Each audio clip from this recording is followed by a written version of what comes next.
Hello, everyone. This is Kevin Anderson, the co-chair of the CS Cubed Assessment Committee. Thank you for joining us today for this webinar featuring Kevin King and Nicole Romero from West Ed, as well as Cindy Parton and Don Cope from the Washington Office of Superintendent of Public Instruction, who are going to be talking about their work with next-gen science assessments and 3D assessments more broadly, and work to make those a reality in this new age we're in. I would ask that you, for those who've called in and otherwise, to mute your lines, and you can unmute when you've got questions. I'm for that throughout the webinar as well. Also, if you have questions, you can post those into the chat window. Kevin King or I can help facilitate with making sure those questions are answered by the group as well. Thank you all for joining us, and I'm going to turn it over to Kevin King of West Ed to take it from here. Thanks. Thank you, Kevin, and welcome everybody. We're glad to join in the continuing conversation of NGSS-aligned assessments. As Kevin said, we are co-presenting, Cinda and Don from Washington State, my colleague at West Ed, Nicole Romero. I will be honest with you, we are repurposing a presentation we presented at the National Conference for Student Assessment. Somebody saw it and said, can we share that with the broader CS Cubed community? We said, absolutely. We're also trying to take it was a 90-minute presentation there, and we're trying to condense it to the hour that we have together, as well as give everybody an opportunity to ask for questions. We know that about a year ago that Dawn and Cinda presented OSPI's current efforts with assessment development as they were pursuing it in Washington. And it seems like with every passing day, this conversation gets increasing interest. And so I think every time we can put it in front of folks, get the core questions at least addressed, the better off the community is. And so that's what we're hoping to do with today's conversation, both present some outcomes, one model of a 3D, of a basic structure of a 3D science assessment, and then really get to the tail end of what are some of the things that folks are still struggling with. And my 2 cents on that is, I think one of the biggest struggles that our community has had is folks seeking the right answer, the in all caps, versus the right answer for the circumstances in the state or the situation, because I think there's lots of right answers out there. The challenge is trying to figure out which ones are a cornerstone of an NGSS assessment and which ones really are open for local interpretation. So hopefully we raise some of those things for us today. Next slide, Nicole. So I wanted to put these goals up in front of us. These are explicitly the things that Kevin asked us to address, and we're pretty sure without taking each one and putting it on a header for a slide that we're going to address these and raise these as we go through. First is, what are the primary characteristics of an NGSS-aligned item or item cluster? What are the challenges in designing a three-dimensional assessment and some strategies for working through those challenges? I like the way Kevin phrased that, of not solving those challenges, but working through them. And then the latest huge question on large-scale assessment is how do we report student results on these types of assessments? And we know that these fall really in the context of assessment in general and a comprehensive science assessment. I will warn you, and this comes up on a slide in a little bit, the focus of the work that we are presenting here and the focus of the work of the collaborative that we are presenting the outcomes of that work are on large-scale assessment. That in no way means that we have ignored the other pieces of a comprehensive science assessment. This means that we've focused in on one piece that really needs some deep dive and some and needs in its own right solutions to be met. So really quick, a brief history leading up to the Science Assessment Item Collaborative that was sponsored by the Council, the Chief Council of State School Officers. Next slide, Nicole.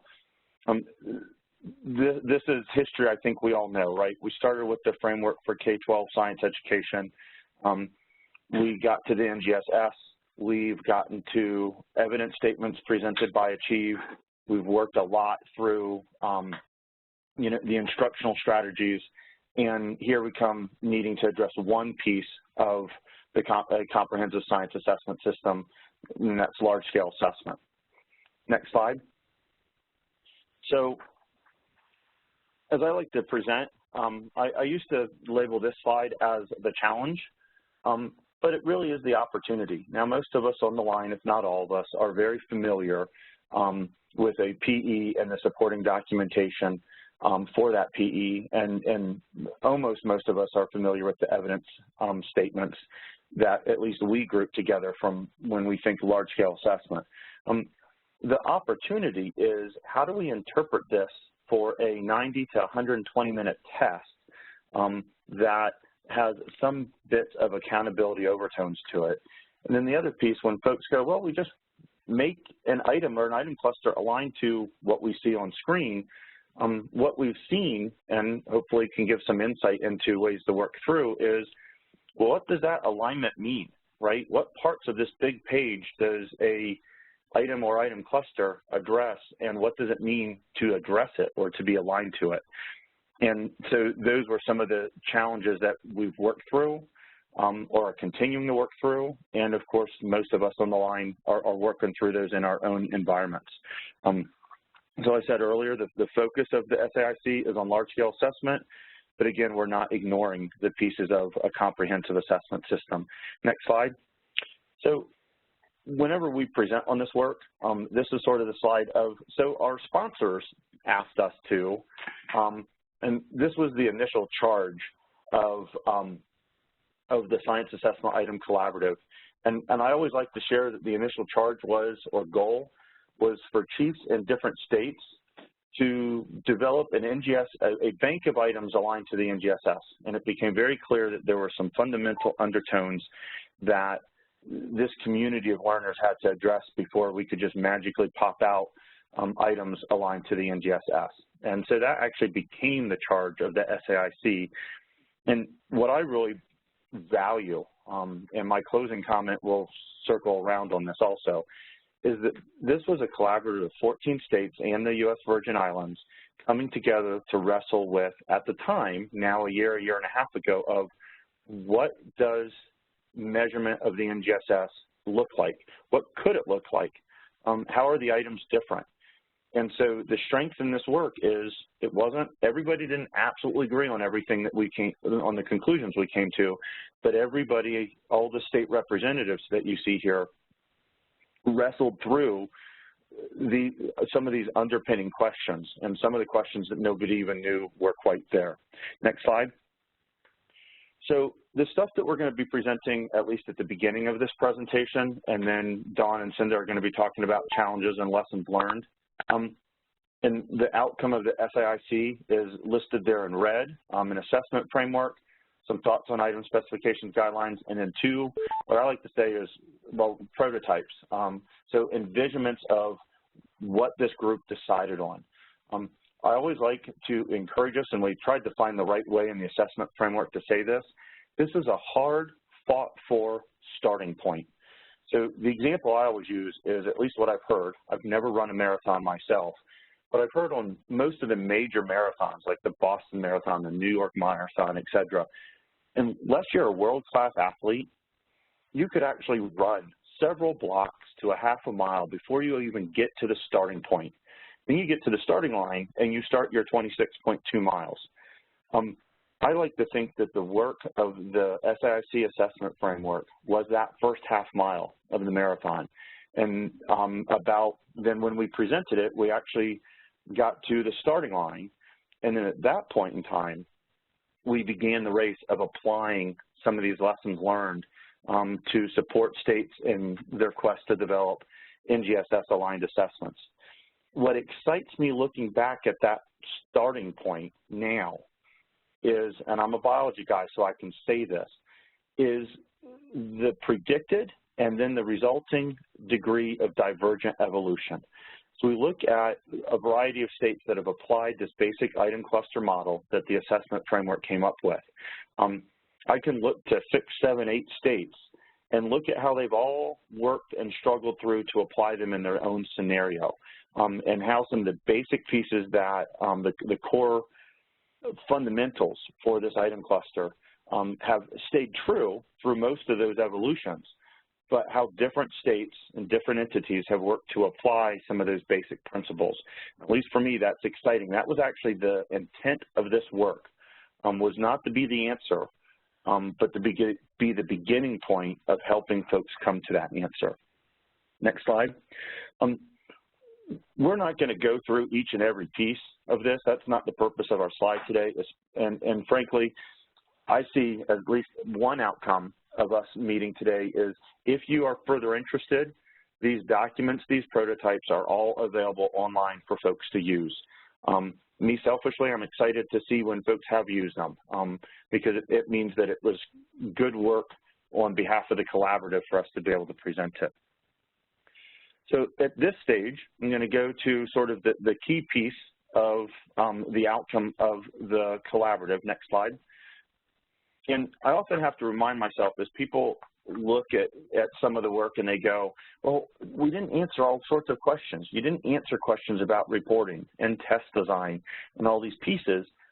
I often remind folks, what we see in front of us here didn't exist at the beginning of the collaborative. And some of the basic expectations of a three-dimensionally aligned NGSS test were not documented. They were talked about in the hallways, right? But they weren't documented before this work. So I briefly want to go through some of the key things that we believe this model achieves for NGSS structure. So some of the hidden values in this model is that for the most part, when we are assessing NGSS, we believe that the performance expectations need to be bundled. They need to be grouped together. There's a lot of discussion on exactly what the basis of that grouping is. Is it based on common phenomena, common practices, common cross-cutting concepts? Should there not be practices and cross-cutting concepts in common? So these are some of the different divergences that we've seen in the application of this. But the idea of developing item clusters and diving deeply with one performance expectation really wastes a lot of opportunity. The stimuli, for the most part, are not a reading test stimuli where the stimulus is in the beginning and then you never do it again, use it again. Really quality item clusters have that stimulus pop up in between sets of items. The items themselves are not isolated from each other. So there's a progression. There's not 5 or 6 independent items that can be mixed and matched. To be honest, I've seen some folks do that with the item cluster model. There is some benefit in that, but the true strength is to have this whole thing tied together. And then the last thing to emphasize is that three-dimensional alignment is achieved across the cluster. Lots of folks say, and I do believe there are individual test questions out there that can get to all 3 dimensions of a PE. But the amount of time and effort and an access point for the students to get to, we need to be using other items that can serve good measurement purpose looking at 2 dimensions. But where the collaborative was definitive on is to have an individual item aligned to a single dimension was not in line with the expectations and the vision of the NGSS. So those are some of the really high points for an item cluster. This model is literally a sample. It is not declarative. It is not the magical roadmap that, you have to have 5 test questions. And the first test question has to have a DCI and a practice aligned to it. It's simply meant to be illustrative of some of the key points. Next slide. The other thing to emphasize is in test design, so there's a lot of words on the slide, my apologies. The third bullet down really is the big emphasis I'd like to do on the slide, and that is the primary focus for 3-dimensional science alignment is at the cluster level, not at the individual level. It lets us really feel like that we are getting from a content perspective at the underpinnings and the expectations of performance expectations. Next slide. So I touched on this a little bit. There were some agreed on assumptions. I'm not going to read every pieces of this for this work. It doesn't mean that every state is going to accept these agreed on expectations. But the work that we're presenting, the item clusters that we've developed, ascribe to these core pieces. Like we're talking about large-scale assessment. There's some form of computer delivery. we really focused on the alignment expectations versus the oohs and ahs of a pretty test. I know a lot of folks feel, well, if the test item isn't innovative, isn't pretty, isn't really simulation-based, doesn't do all these neat new, futuristic pieces, then it's not commensurate with the NGSS. And the overwhelming piece came out of collaborative was, but what are the alignment expectations? Is it measuring what we ask it to measure, the item cluster, the test, versus is it sending a message to the field? Even though I think there are some things that we achieved that are sending a message to the field. So I'm going to tee it up a little bit with this next slide for Nicole to walk through one of the prototypes. Like I said, all these things are available online. The slide at the end points you to the Comprehensive Center on Standards and Assessment. They're also available through the CSSS webpage. By us putting on the CSAIC page, we were able to do some other things with it, including what we rolled out a couple months ago, and that is an interactive item cluster. Next slide. So a couple of things before, we're not going to walk you through a full item cluster. There's actually a diagram of one of the prototype item clusters. All of these things in static version are available online. The interactive piece that Nicole's going to walk you through is available online. So we wanted to, again, point you in this direction, but know that we're not going to start at the stimulus and take 30 minutes to walk you through each question. We figure you can do that on your own, but we'd like to highlight a few things for you. Next slide.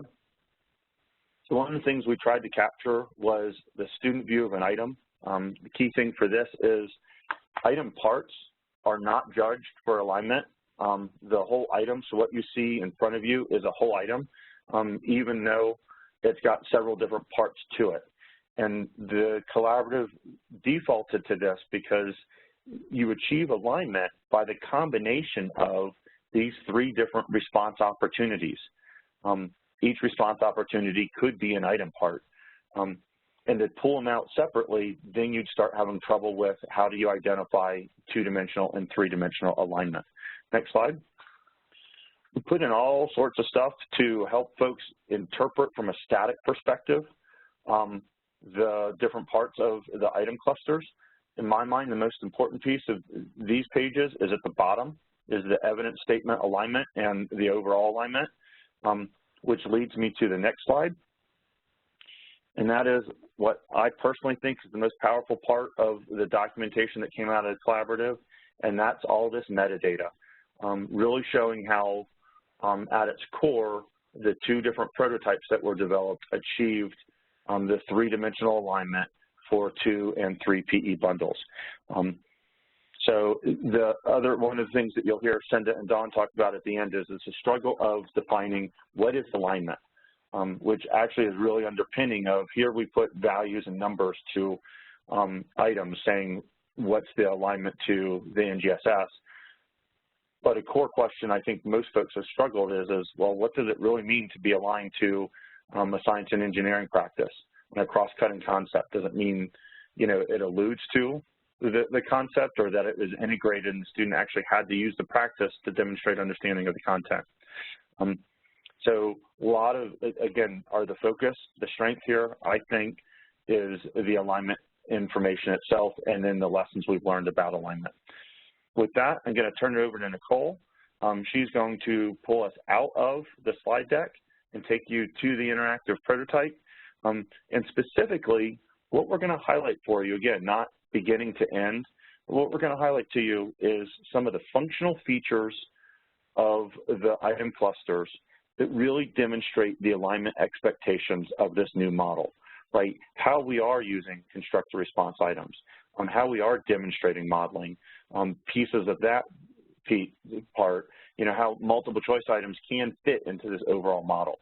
So with that, I'm going to take a breath. I'm going to hand it over to Nicole, and she's going to walk you through some of the interactive pieces to highlight. Great. Thank you, Kevin.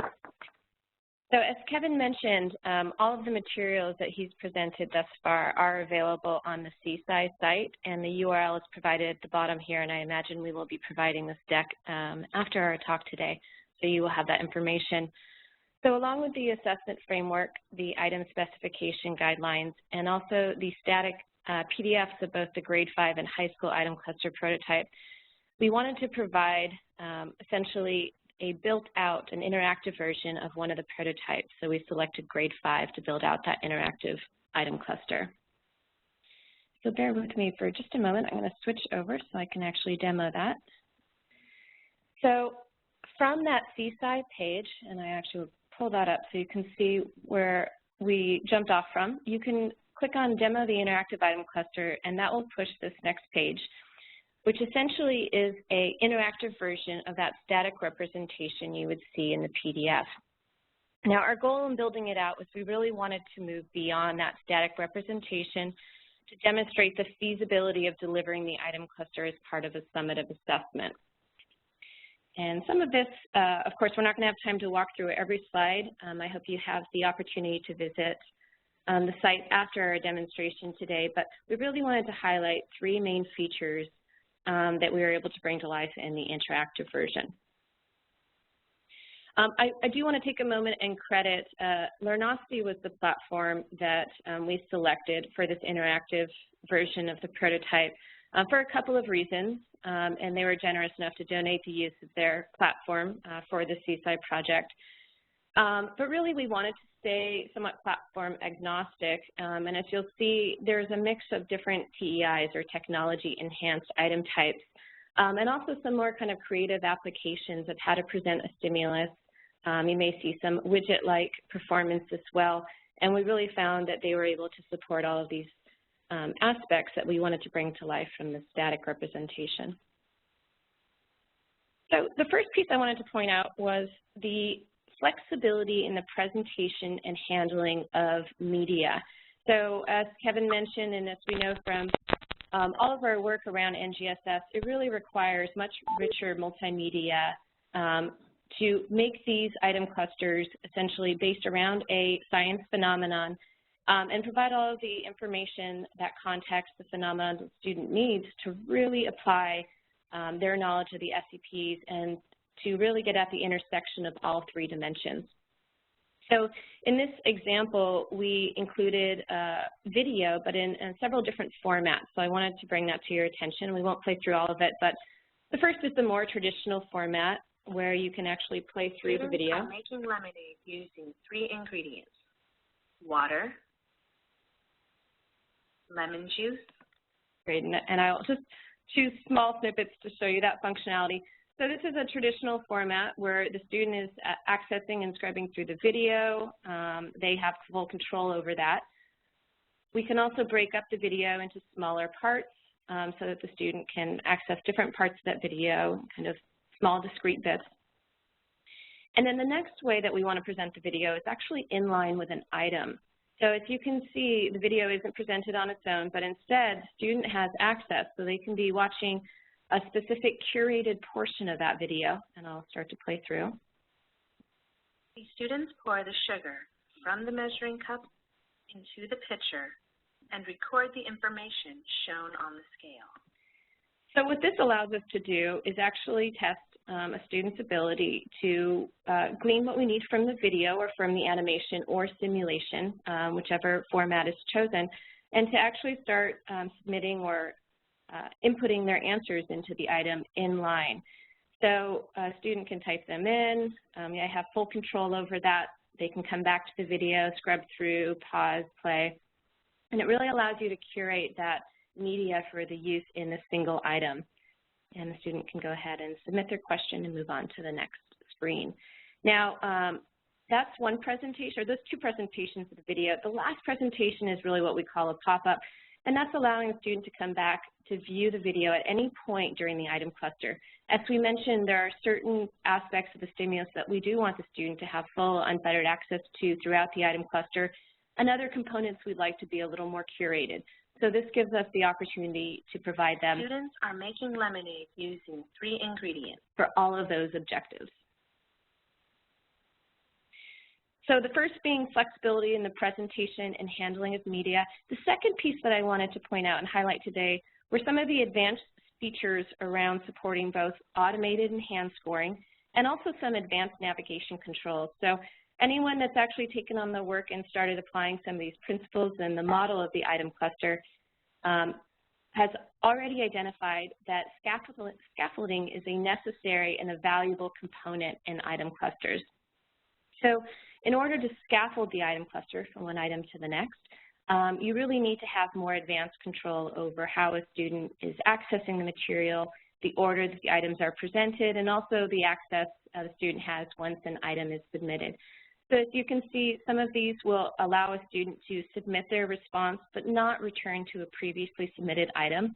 And then there are other opportunities where a student's response to one of the items persists so that they can respond and have that in view as they provide or answer the following questions. So I'll show you an example of that in just a moment.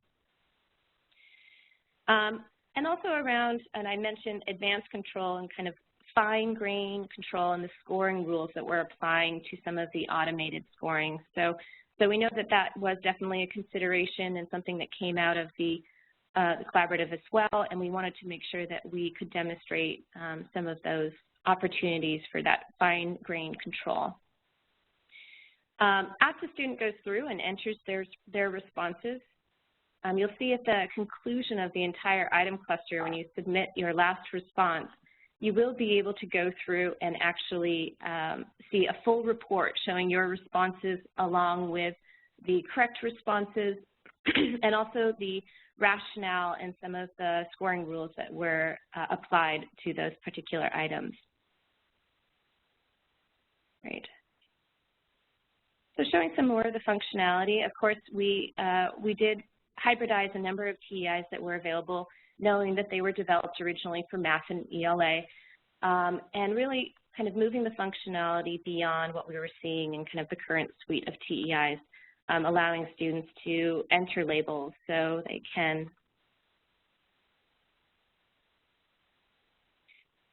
and I won't go through all of it, but so that they can graph all of the data. And then once they've graphed the data and labeled it, then they could type in their response here, for example, to a short answer or an extended response.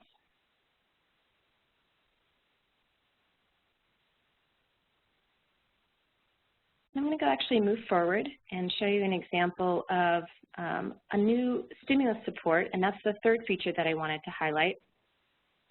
And that is the widget-like stimulus supports that we found necessary to access some of the the harder to assess SEPs and aspects of the NGSS. So for example, for this one, really helping a student to understand that we are asking them to look at that the sugar and lemonade mixture are composed of particles too small to be seen.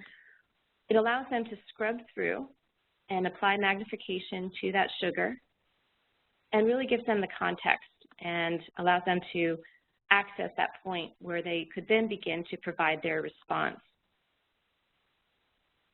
And again, novel approaches to modeling. For example, here we're asking a student to provide a model, to develop a model to show that their understanding of how matter is represented that basically makes up the sugar.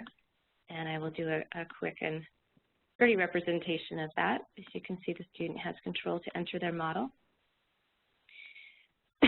And as I mentioned, when they submit their question, and this is for question or item number 4, we're actually able to control that and have the model that they developed persist to become part of the stimulus for question number 5. So here we're really asking for the rationale. Can the student describe their model, and in doing so, describing their understanding and showing evidence of their understanding behind that model that they developed. Now, there are benefits to this as well for hand scoring.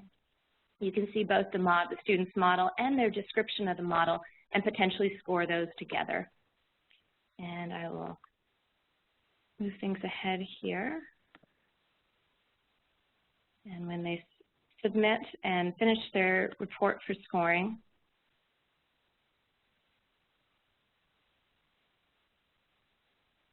you can see it does walk through basically the evidence that is being elicited from the student, some of the scoring notes. Again, most, if not all of this information is actually pulled from the fuller documentation from that PDF, and that is available to download here and at various locations throughout. But it does walk through the scoring, and the aspect that I was describing before so that you can score both of these components together. You can actually have the students' drawing persist. You can see a replaying of the actual development of that model, and then you can score that alongside their description of the model.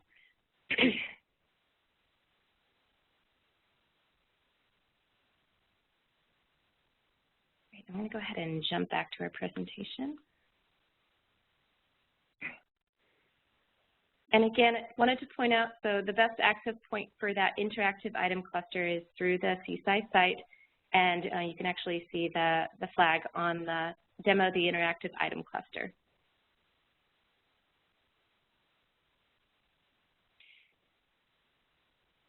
And Kevin, I think that's a good point. I will pass it off to you. I know that there have been some uses of the interactive item cluster, and I won't jump to those just yet. And so as I tee up Cinda and Dawn, I will share with you, I always have to share in these presentations that the whole modeling thing, one, is a challenge to convince programmers to have the kids be able to draw, but not need to be able to score what the kids were actually drawing, but to score the students' responses and description of the drawing. By the way, that was also my 8th grade daughter's most favorite part of this prototype, as she was a willing and sometimes unwilling COG lab participant in my house, but she still asked to take that item so that she can draw and then answer about her drawing. Just a personal note. So with that, we want to hand it over to Dawn and Cinda, who are going to walk through, as they've been one of the states, right, that have been taking this model that we've just walked through and working to apply it in their own state context. They've actually produced item clusters. They've struggled through the development of them. They've piloted them. They're shortly going to be looking at some of the data off of them. So they have a wealth of experience in the application in the world that most folks on this call live for us to learn from. Cinda and Dawn, I'll hand it to you. Thank you, Kevin. Good afternoon, everyone. This is Dawn Cope from OSPI, and we're really thankful to have this opportunity to share some of our experiences with developing item clusters with this group. I'm going to get us started, and Cinda is going to jump in as needed, make sure that we get you share all the lessons that we've learned and that sort of thing as we go along. Like Kevin mentioned, we have jumped in and tried to use the documents and the products produced from the SAIC in our development work. At this point, we've been through, not all the way, but we started 2 rounds of cluster development. Our first round was last October. We did an item writing, we did a content review, and we've done some pilot range finding very soon to look at some data from those first clusters that we wrote. And then we've also done a second round. And so we are happy to be able to share some of the things we've learned as we've tried to use many of the ideas of the SAIC in our development work.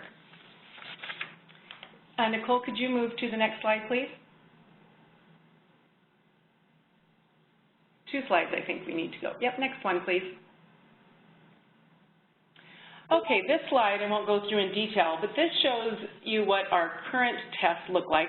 Currently, we're giving tests written to the standards that we adopted in 2009. We'll continue giving those tests until our NGSS assessment becomes operational in the spring of 2018. Let's take a look at the NGSS column. We do plan on having a cluster-based test, as was brought forth in the SAIC documents.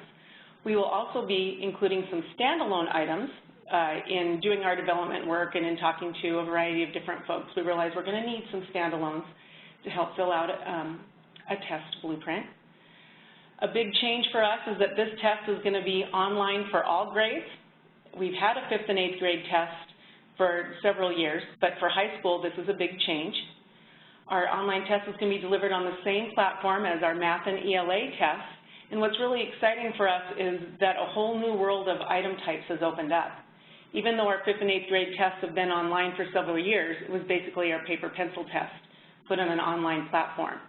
But in our development thus far for the NGSS, the teachers, state folks, et cetera, have been learning quite a bit about developing all these different possible online item types.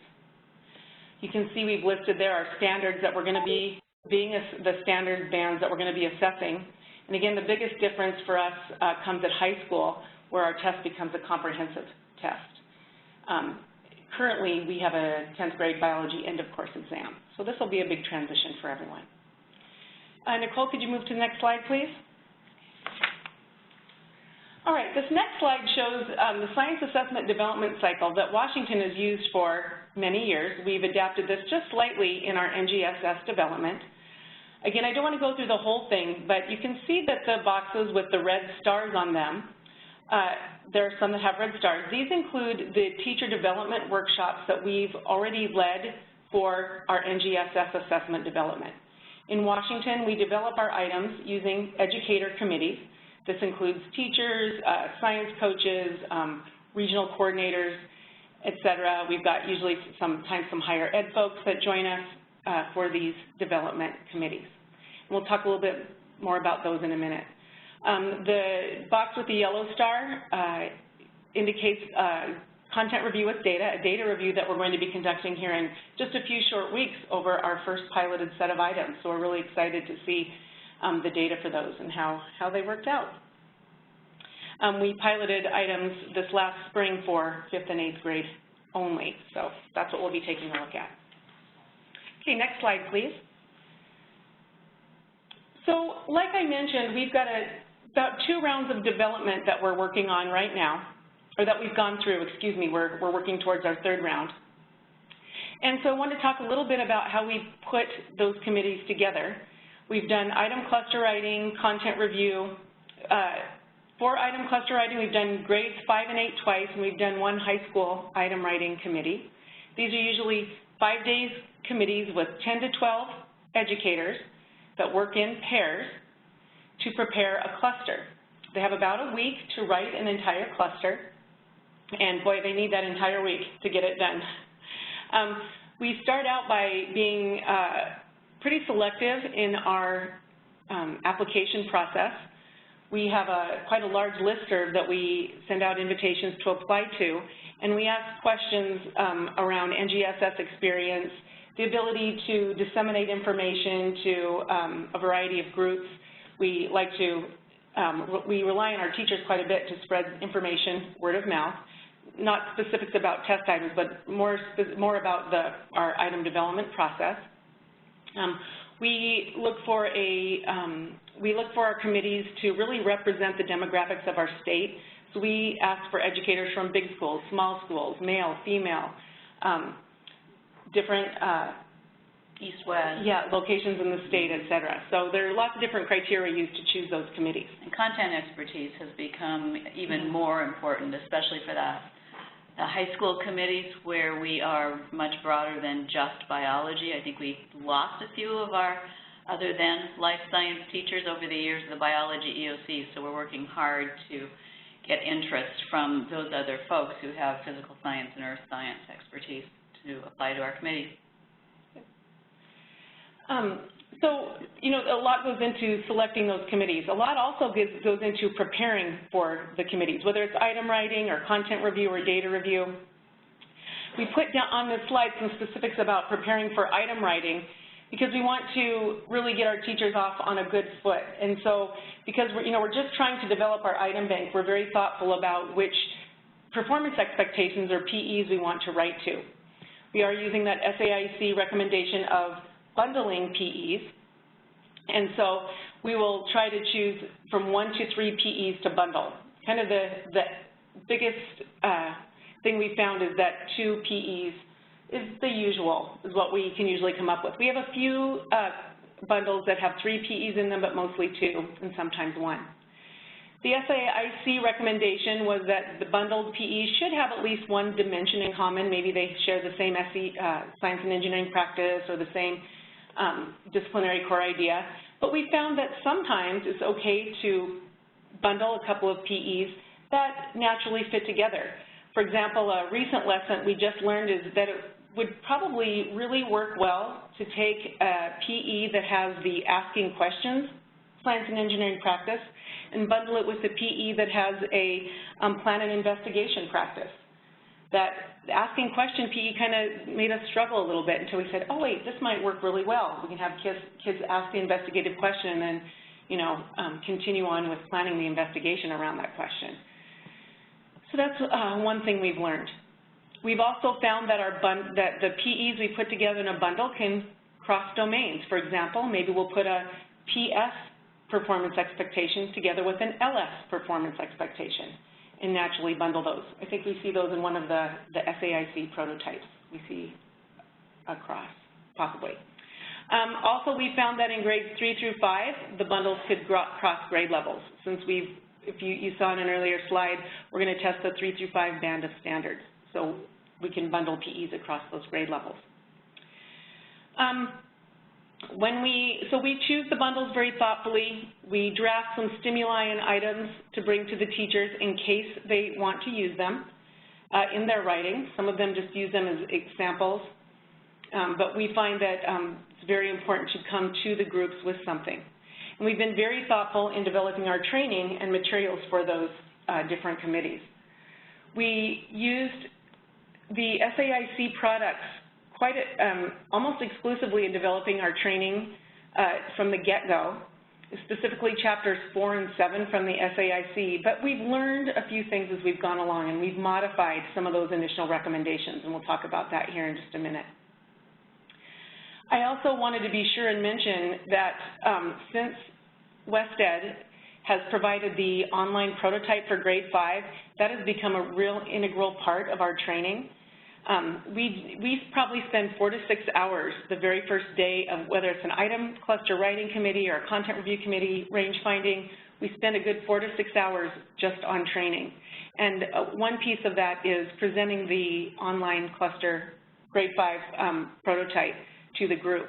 And we've really used it, I think, as the SAIC intended, as a jumping off point for very rich conversations, whether it's talking about online item types, whether it's talking about what types of directions are appropriate for students, whether it's talking about the development of rubrics for like technology-enhanced items, which our teachers haven't done before.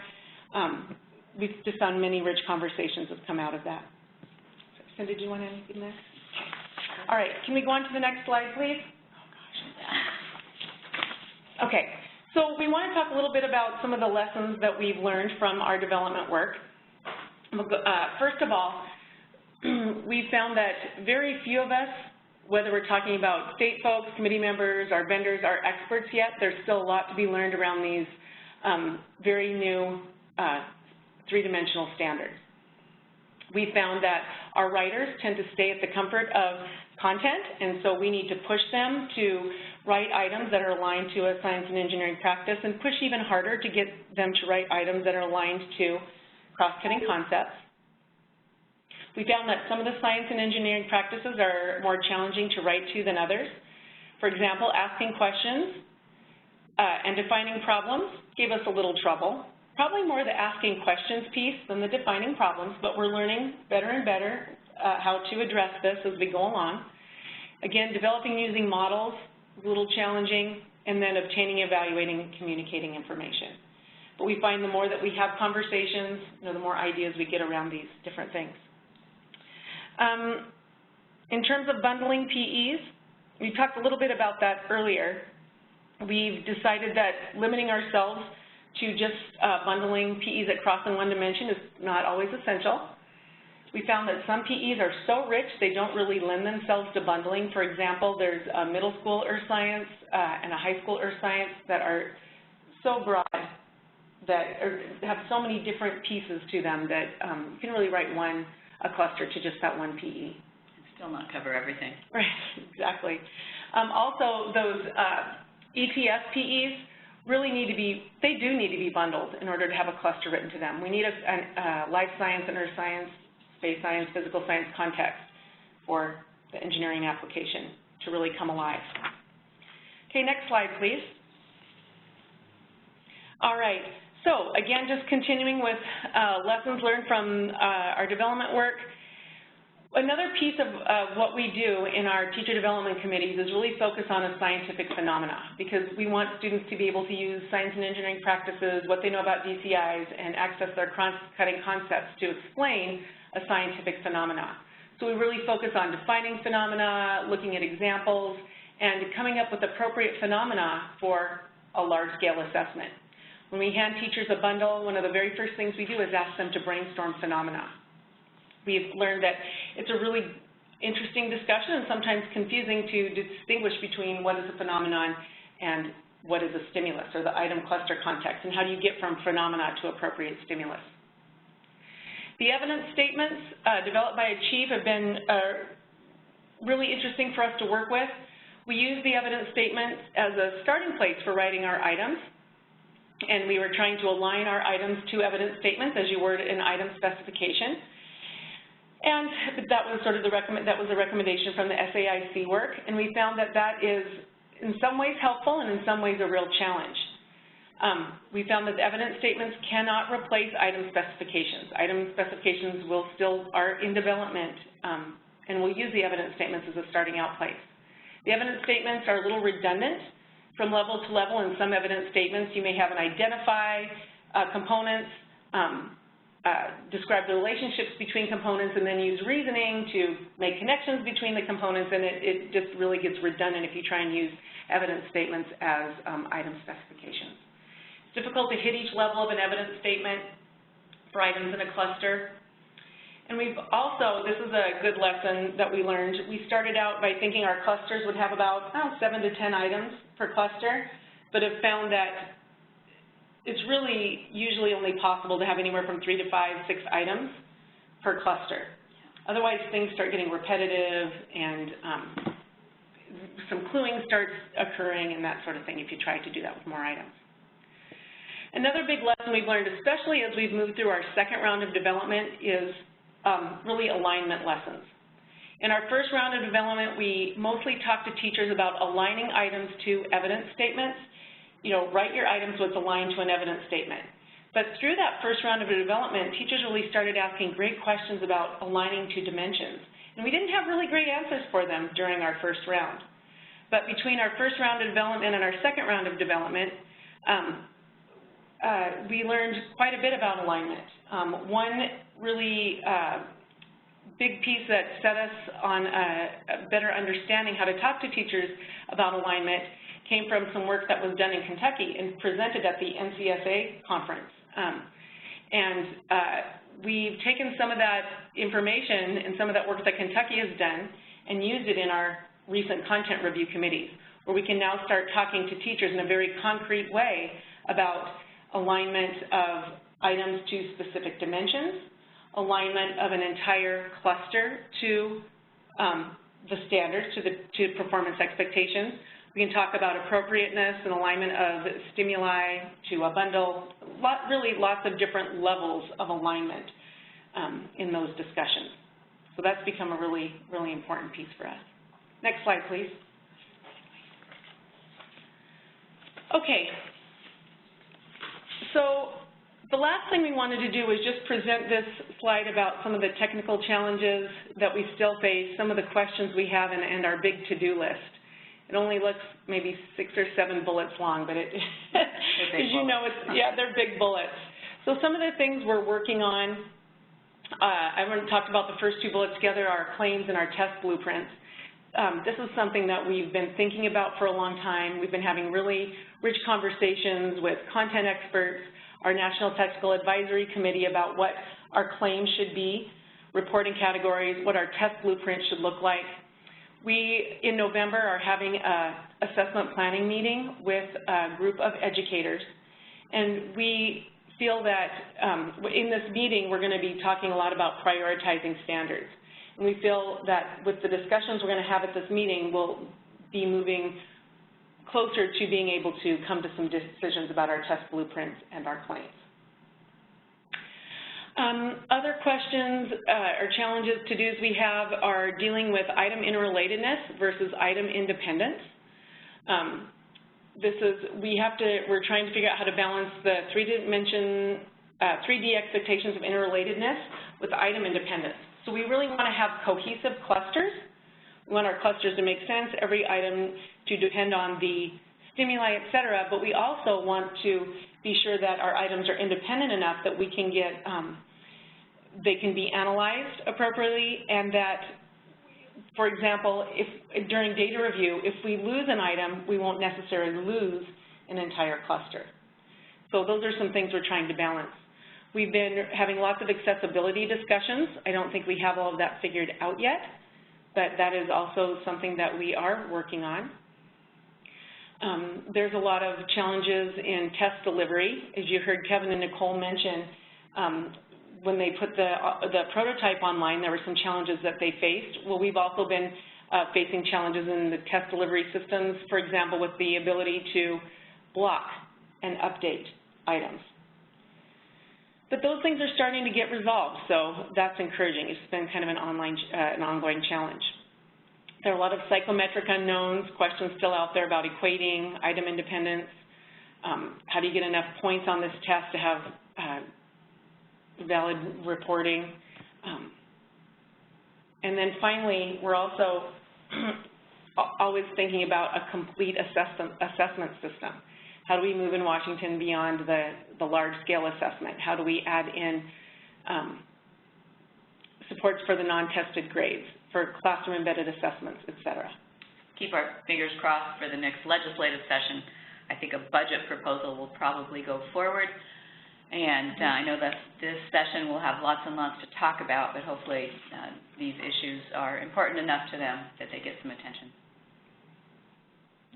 And I think that wraps up our portion. Okay, so we are, boy, we actually hit our 45 plus or minus 5 minute mark. So there have been a couple questions that have come in through chat.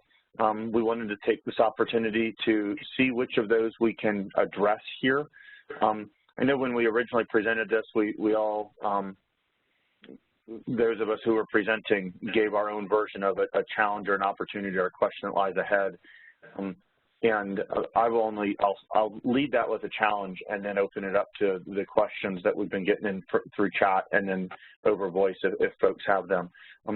My biggest challenge that I voiced then, and I still yearn for this, is to find the maximum ways for the science, education, and assessment community that state folks, content experts, vendors, to really work together instead of in closed silos, but to work together as much as possible to grapple with the challenges that we have so that we're not answering questions in isolation, all the while knowing that everybody has their own context.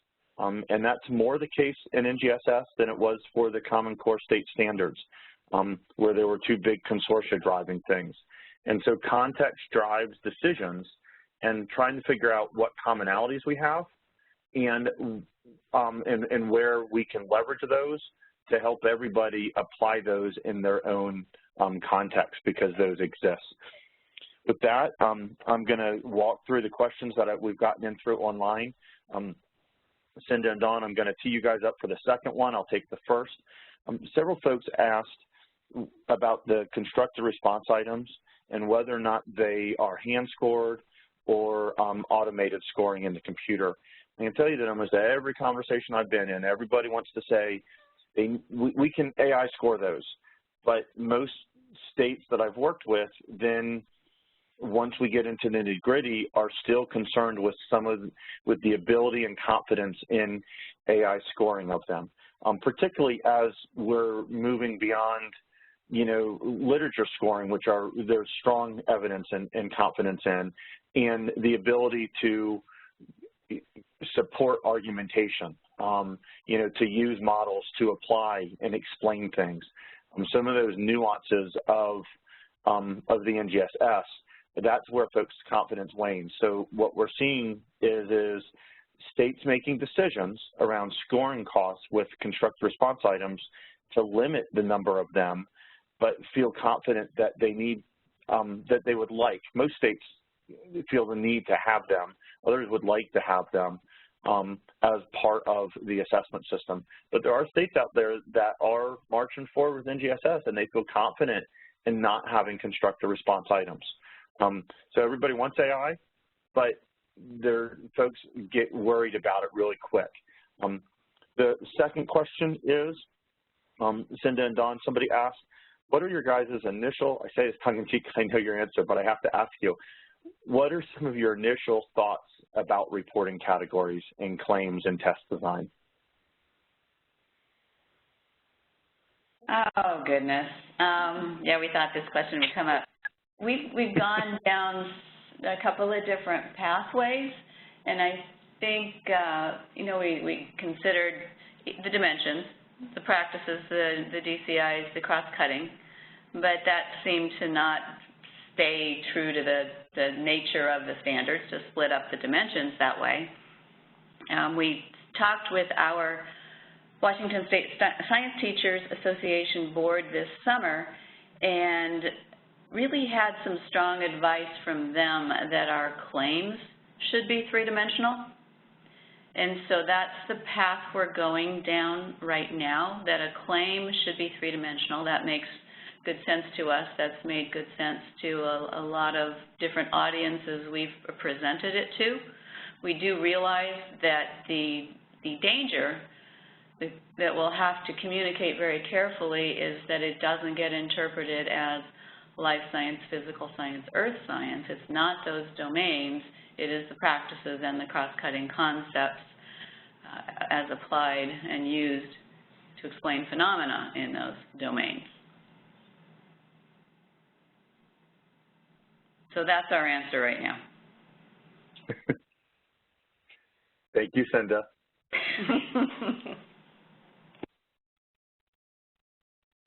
So the only other question we had, which gets really thick fast, but we'll go there because I have not gotten other questions in chat yet, and my time limits me to 1 or 2 minutes to respond.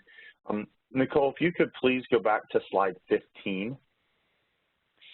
Somebody asked to explain how that screenshot helps us in understanding three-dimensional alignment. And so knowing that, right, this is sort of like the continental shelf. You take 2 steps off into the ocean and you drop a mile. So I'll try to find the right balance here. A really big emphasis of this is that achieving three-dimensional alignment is perceived and interpreted across a set of items, and some of those items have item parts.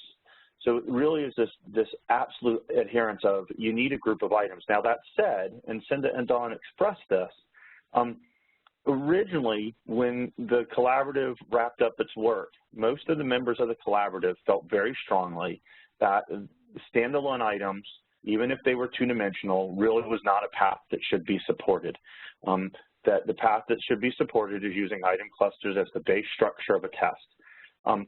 Most of those member states, as they have gone into implementation, have found the need to leverage standalone items to broaden the range of of their content coverage, whether it be practices, cross-cutting concepts, and or DCIs. So leveraging them in that way. Another way to achieve that is matrix sampling for content coverage. And so lots of folks are perceiving both. Back to the core of this sheet, right, you can see where down the very far left column is the item, and then the second column in is an item part. And I can tell you that there was significant conversation of, does an item part that looks like a traditional item, shouldn't that count as an item? And the conclusion really was not necessarily, not in this case, because it is the combination thinking that you're moving that student through that really achieves your alignment. In this case, the yellow color columns, right, of your PE, your practice, and your cross-cutting concept, versus if you start breaking out those parts and trying to parse out alignment judgments on an individual part, then you start going into single-dimensional understanding, which really is contrary to the thinking of NGSS. Some might go, well, aren't you cheating then, right? You really have an item there, and that's one-dimensional, and you really don't think that should be, you know, part of it. And my response to that would be, if a student gives you a well-crafted sentence in language arts, right, do you then parse out each word in that sentence and say that each word in that sentence is not achieving the end goal of the sentence? Or do you look at capital letter through period as achieving the full breadth of what you want that sentence to do. So in that minute, right, that's sort of my tackle of that question. Please feel free to reach out to us if you have further follow-up. And at that, we are at the top of the hour. I do not see additional questions coming in the chat. I'm going to give my version of a thank you, hand it then back to Kevin Anderson for a final thank you and wrap up, and then we'll be done. So thank you all for hanging in there, working through this presentation. I know it's a lot of stuff, and I can speak for all the presenters, Cinda, Dawn, myself, and Nicole. We are happy to continue individual and group conversations because we feel that that is how this opportunity for our community advances. Kevin, I hand it to you for final thoughts. Thanks, Kevin, and thank you to Nicole and Cinda and Dawn as well for the presentation today. We really appreciate learning from you, and as you said earlier, Kevin, we've got to work on all of this together and continue sharing in order to do it well, so I appreciate that comment as well. And as I noted in the chat, we will make the slides available and the recording of this available so it can be continued to shared and we can keep the conversation going. So I hope you all enjoy the rest of your day, and thanks again to our presenters today.